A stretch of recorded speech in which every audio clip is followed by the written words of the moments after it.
In this screencast presentation, I'm going to talk about qualitative research for planners. It's supported by the resources that I've put on the Blackboard site for you to work with this week. I'm mainly going to talk to you about qualitative research because I'm a qualitative researcher, but I'm also going to spend a little bit of time first just comparing qualitative and quantitative methods, because it might be that you decide you want to include quantitative research in your work, or it might be that you want to involve mixed methods. Either way, it's really important to know the kind of differences between the two different approaches and also how they can work together. So qualitative research tends to be more in-depth inquiries that can produce a variety of different formats of data. So you may do interviews, and then you'd have recordings of those interviews which you would transcribe into words. You could have community mapping exercises which would produce quite a lot of visual data. You could do qualitative questionnaires when you asked people to provide a bit more qualitative in-depth answer to questions rather than just yes or no. You can do observations, you could use mapping and site analysis. Quantitative research, by comparison, tends to work with primarily numerical data. So it's looking at large numerical data sets and looking for patterns and relationships within that data. So it tends to have a broader scope in terms of the numbers involved in the research, so lots and lots of different entries and looking for patterns with that numerical data. Qualitative research can have quite a small sample size, but it's looking in each of those cases in a little bit more depth.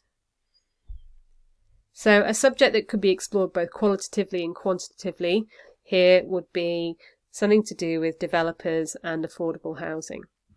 So if we think about a qualitative approach to that question, we could ask ourselves, why are developers reluctant to build affordable housing? So this assumes that there is a problem we've already identified, which is that developers are reluctant, and now we're going to find out why that is. So in order to do that, we're going to need to think about how we can get that information out of developers. It tends to be around the opinions and attitudes of those people involved.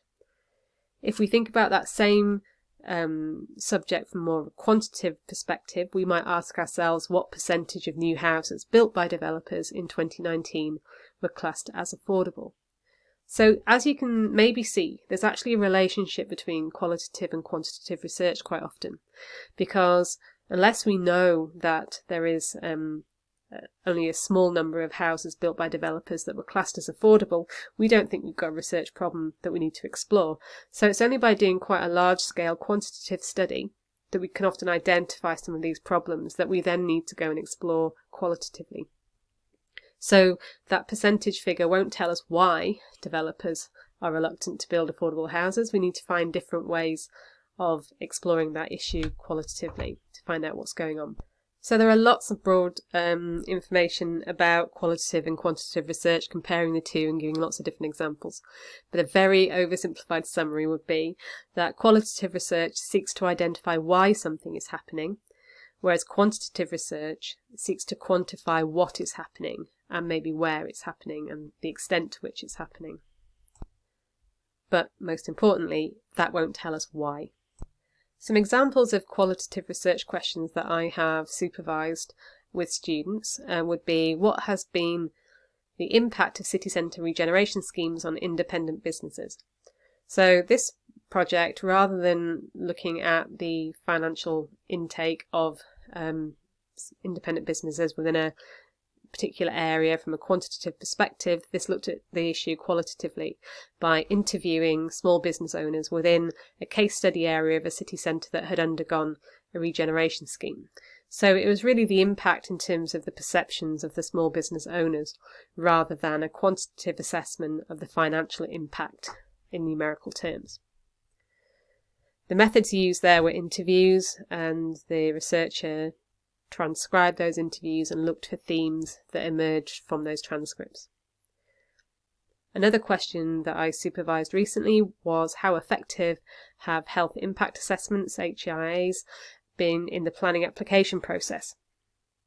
So in this case, the researcher was looking at the planning applications that have had a health impact assessment carried out, and whether or not that impact assessment was actually used in in the form of material consideration when assessing that planning application, and how often some of those decisions went to appeal, and how useful that particular planning instrument had been in determining the outcome of planning appeals.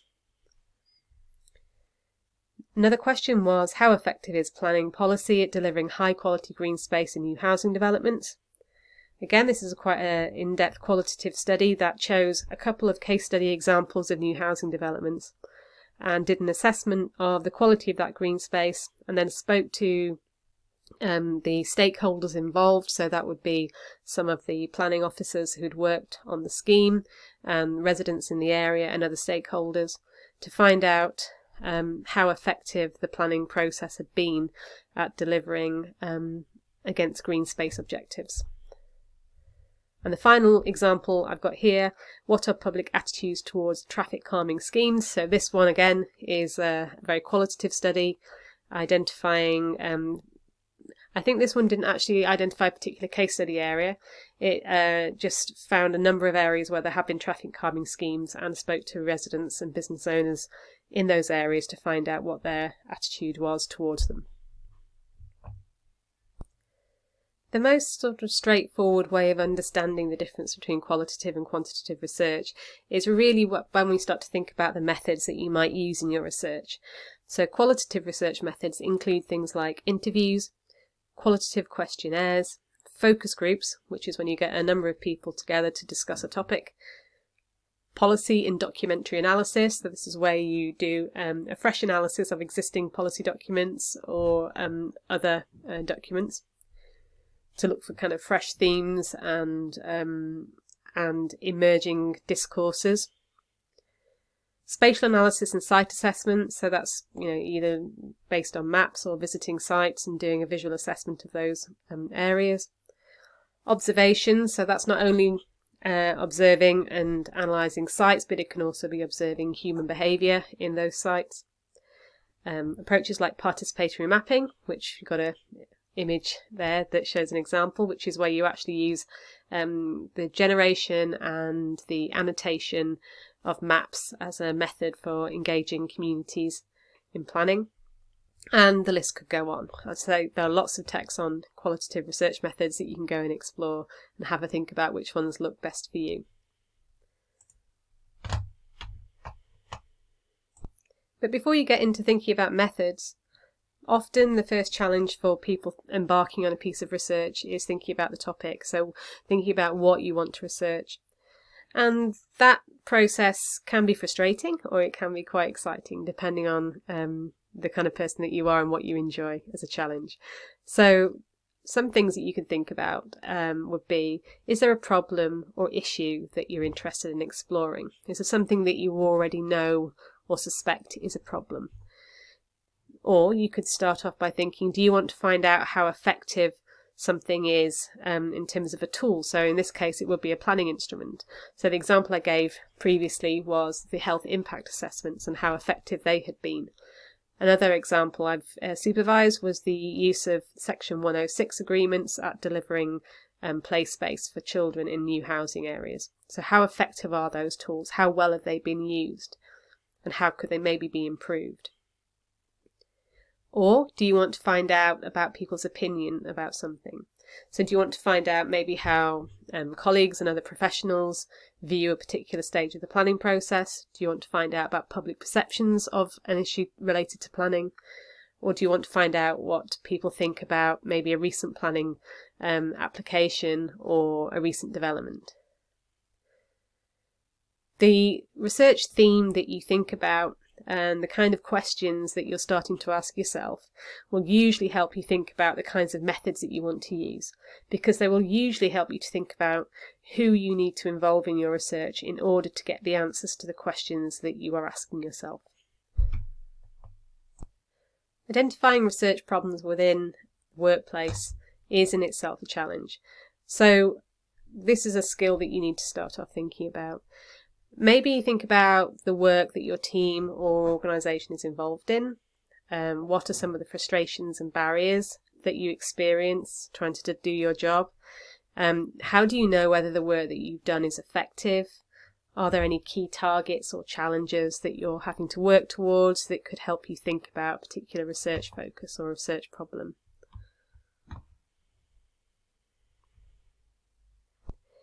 Usually people won't be able to identify something called a research project straight off the top of their heads if you say, I need help identifying a research problem. So really it's about talking around the issue a bit and thinking about what people are interested in, what the challenges are, and maybe what it would be useful for you to explore in a little bit more depth.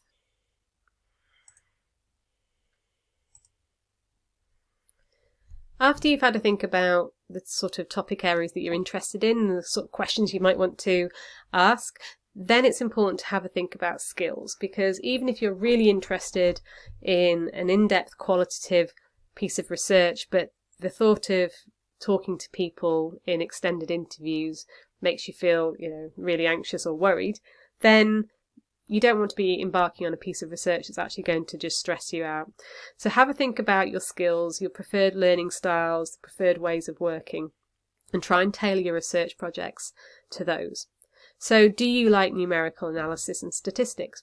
Is that an area of strength for you? Would you like to just bury yourself away in an office with a large data set and do some interesting work on it? In which case there's lots of really, really great research that you can do using secondary data and numerical data. Do you like talking to people about their thoughts and opinions? If you do, then there are lots of methods that suggest themselves, so interviews, focus groups, that kind of thing.